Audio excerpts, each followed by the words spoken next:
प्रिय विद्यार्थियों, युवान हिंदी अकादमी में आपका बहुत बहुत स्वागत है। हिंदी साहित्य के इतिहास के अंतर्गत आज हम देखने वाले हैं आदिकालीन हिंदी गद्य को। ठीक है, और अभी तक आप सभी जानते हैं हमने 9 क्लास को कंप्लीट कर लिया है हिंदी साहित्य की सीरीज के अंतर्गत, और आज का हमारा जो क्लास है वो 10 नंबर का क्लास होगा। उम्मीद करती हूँ आप सभी मेरे साथ में मिलकर अपने नोट्स को बना रहे होंगे, क्योंकि आपसे यहाँ पर पॉइंट टू पॉइंट बात की जाती है। तो चलिएगा आज की क्लास को शुरू करते हैं। आदिकालीन गद्य, हिंदी गद्य, वो इसका समय जो है वो माना जाता है 9वीं शताब्दी से लेकर 14वीं शताब्दी तक। इसका कितना समय माना जाता है? 9वीं शताब्दी से लेकर 14वीं शताब्दी तक। तो देखिएगा, आदिकालीन गद्य के स्वरूप व विकास की सूचना देने वाले प्रमुख कृतियां कौन कौन सी हैं, जो हमें बताती हैं ऐसी कृति जो कि आदिकाल में गद्य का क्या स्वरूप था, कितना वहां पर विकास हो चुका था। तो उसकी कुछ कृतियां हैं हमारे पास में, जैसे कुवलयमाला कथा है। इस ग्रंथ का समय माना जाता है 9वीं शताब्दी। इसका समय कितना? 9वीं शताब्दी माना जाता है। सेकंड ग्रंथ है हमारा राउलवेल, ये 10वीं से 11वीं शताब्दी का ग्रंथ है। फिर उक्ति व्यक्ति प्रकरण आपको देखने को मिलेगा, जो कि 12वीं शताब्दी का ग्रंथ है। एक ग्रंथ है आपका वर्ण रत्नाकर, जो कि 14वीं शताब्दी का ग्रंथ है। आगे चलेंगे तो हम देखेंगे कुवलयमाला कथा जो है, ये ग्रंथ आपका ये 9वीं शताब्दी का है। ये तो आपने देख लिया, लेकिन इसके रचनाकार कौन है? उद्योतन सूरी। यहाँ से क्वेश्चन बनता है आपका कि कुवलयमाला कथा ग्रंथ के रचनाकार कौन है? उद्योतन सूरी। सेकंड नंबर पे फिर आपको राउलवेल देखना है, और राउलवेल का समय आप सभी जान चुके हैं कि 10वीं से 11वीं शताब्दी इसका समय है, और इसके रचनाकार रोड़ा कवि हैं। कौन है? रोड़ा कवि है। रोड़ा कवि इसके राउलवेल के रचनाकार हैं। राउल का अर्थ क्या होता है? राजा, और वेल का अर्थ यहाँ पर राजविलास से लिया गया है। राउलवेल जो है यह एक प्रेम काव्य है। इसमें कलचुरी राजवंश के किसी सामंत के साथ कन्याओं का नक्सिक वर्णन किया गया है। यानी कि इसमें कलचुरी राजवंश के किसी सामंत की 7 कन्याओं का इसके अंतर्गत नक्सिक वर्णन मिलता है देखने को। किसके अंतर्गत? राउलवेल के अंतर्गत। और ये फर्स्ट टाइम यहाँ पर नक्सिक वर्णन देखने को मिला है इस रचना के अंतर्गत। यह एक गद्य पद मिश्रित चंपू काव्य है। यानी कि यह जो रचना है राउलवेल, ये गद्य में भी लिखी हुई है और पद में भी लिखी हुई है। इसीलिए गद्यपद मिश्रित काव्य को क्या बोलते हैं? चंपू काव्य बोलते हैं, और यह हिंदी की प्राचीनतम कृति है। आगे चलें तो देखिएगा, राउलवेल से हिंदी में नक्सिक वर्णन की श्रृंगार परंपरा का आरंभ होता है।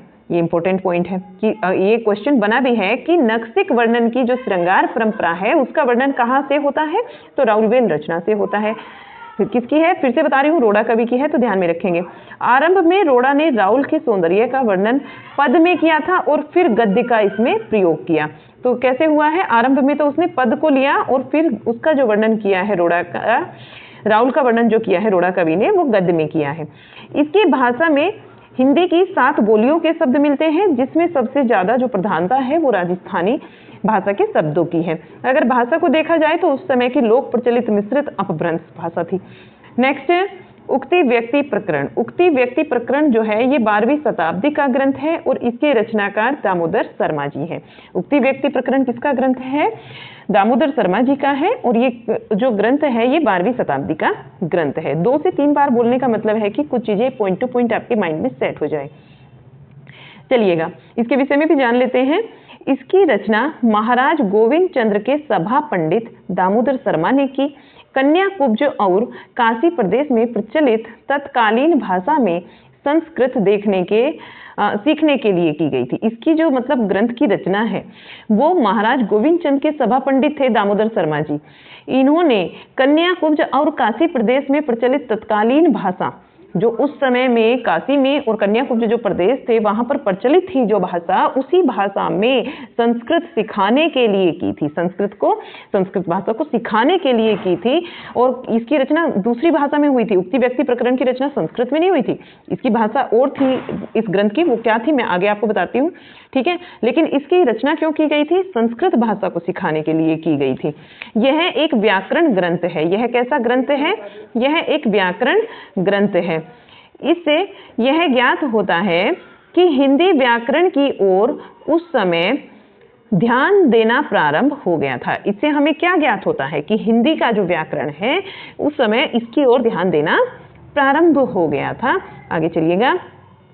आचार्य हजारी प्रसाद द्विवेदी जी का ये कथन जो है ये बहुत ही इंपॉर्टेंट है और एक उक्ति इन्होंने कही थी इसके विषय में, तो ध्यान में रखेंगे और इसको स्टार मार्क भी आप कर लेना कि उक्ति व्यक्ति प्रकरण एक महत्वपूर्ण ग्रंथ है। हजारी प्रसाद द्विवेदी जी कह रहे हैं कि उक्ति व्यक्ति प्रकरण जो है एक महत्वपूर्ण ग्रंथ है, इसे बनारस और आसपास के प्रदेशों की संस्कृति और भाषा आदि पर अच्छा प्रभाव पड़ता है और उस युग के काव्य रूपों के संबंध में थोड़ी बहुत जानकारी भी इससे मिलती है।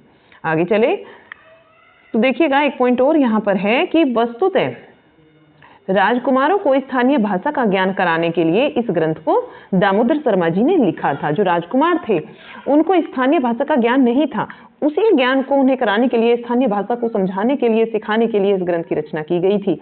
उक्ति व्यक्ति प्रकरण के विषय में जो एक व्याख्या भी है मुनि जिन विजय जी की, इसको देख लीजिएगा कि उक्ति शब्द का अर्थ है, उक्ति शब्द की व्याख्या करते हैं ये कहते हैं कि उक्ति शब्द का जो अर्थ है वो लोकोक्ति अर्थात लोक व्यवहार में प्रयुक्त भाषा पद्धति, जिसे हम हिंदी में बोली कह सकते हैं, जिसे हम क्या कहते हैं, हिंदी में बोली कह सकते हैं।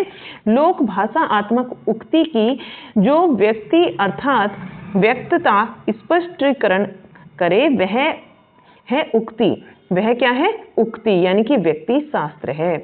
और यह इस ग्रंथ कर्ता यानी कि इस ग्रंथ के जो कर्ता है, जो रचनाकार है, उन्होंने इसकी भाषा को अपभ्रंश कहा है। दामोदर शर्मा जी ने उक्ति व्यक्ति प्रकरण ग्रंथ की जो भाषा बताई है वो क्या है? अपभ्रंश है, यानी कि उक्ति व्यक्ति प्रकरण ग्रंथ को अपभ्रंश भाषा में रचा गया था। क्यों? क्योंकि उस समय के जो राजकुमार थे उनको संस्कृत सिखाने के लिए उसकी रचना इस तरीके से की गई कि उसे अपभ्रंश में रचा गया। ठीक है, आगे चलिएगा, आगे जो पॉइंट्स हैं उनको भी देख लीजिए। आगे है यहाँ पर वर्ण रत्नाकर ग्रंथ। ठीक है, और आज जो हम हैं सिर्फ हिंदी गद्य के यही देखेंगे। नेक्स्ट क्लास हमारा विद्यापति पर होगा, ये क्लास थोड़ा छोटा भी होगा। ठीक है, तो इसे जरूर देखिएगा। मैं फिर से एक इन्फॉर्मेशन आपको दे दूं, हमारे दिन में 2 क्लास आपको मिलेंगे। एक क्लास आपको सुबह 8 बजे मिलता है, एक क्लास आपको दोपहर 2 बजे मिलता है। जो ग्रामर का क्लास है वो दोपहर में 2 बजे आपको मिलता है और 3 दिन आपको मिला करेगा। ठीक है, बाकी जो जानकारी है वो मैं लास्ट में बताती हूँ, पहले वर्ण रत्नाकर को पढ़ लेते हैं। ठीक है, वर्ण रत्नाकर ये जो ग्रंथ है ये ज्योतिश्वर ठाकुर जी का है और वर्ण रत्नाकर मैथिली का आद्य ग्रंथ है। मैथिली का कैसा ग्रंथ है? आद्य ग्रंथ है। मैथिली हिंदी में रचित गद्य की यह पुस्तक डॉक्टर सुनीति कुमार चटर्जी और पंडित बबुआ मिश्र के संपादन में बंगाल एशियाटिक सोसाइटी से प्रकाशित हो चुकी है। समझ में आया आपको कि जो वर्ण रत्नाकर ग्रंथ है ज्योतिश्वर ठाकुर का, ये एक मैथिली हिंदी में रचित है और गद्य की पुस्तक है।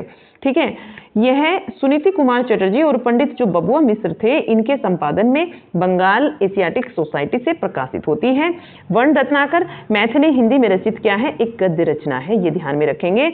इसमें कुल 8 कल्लोल का वर्णन हुआ है। कौन कौन से कल्लोल है मेंशन किए हैं मैंने, तो आप देखिएगा। पहला कल्लोल है यहाँ जिसमें नगर वर्णन है, दूसरे कल्लोल में नायिका का वर्णन है, तीसरा कल्लोल जो है वो आस्थान वर्णन है उसमें, चौथे में ऋतु वर्णन, पांचवें में प्रणयक वर्णन, छठे में भट्टादि वर्णन और सातवें में शमशान वर्णन किया गया है। 8वां कल्लोल अधूरा है। 8वां कल्लोल कैसा है? अधूरा है। और ये क्वेश्चन बना है एक बार कि जो उक्ति व्यक्ति जो वर्ण रत्नाकर है, ठीक है, वर्ण रत्नाकर का कौन सा कल्लोल अधूरा है?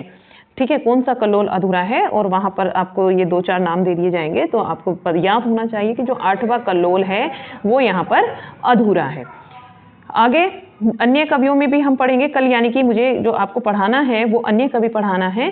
यहाँ बहुत ही ज़्यादा इंपॉर्टेंट ये हैं, दोनों के दोनों यहाँ से इतने क्वेश्चंस बनते हैं, इतने क्वेश्चंस बनते हैं। आप यहाँ पर आपने मान के चलिए कि 3 से जो 4 क्वेश्चन हैं वो आपके यहाँ पक्के हैं।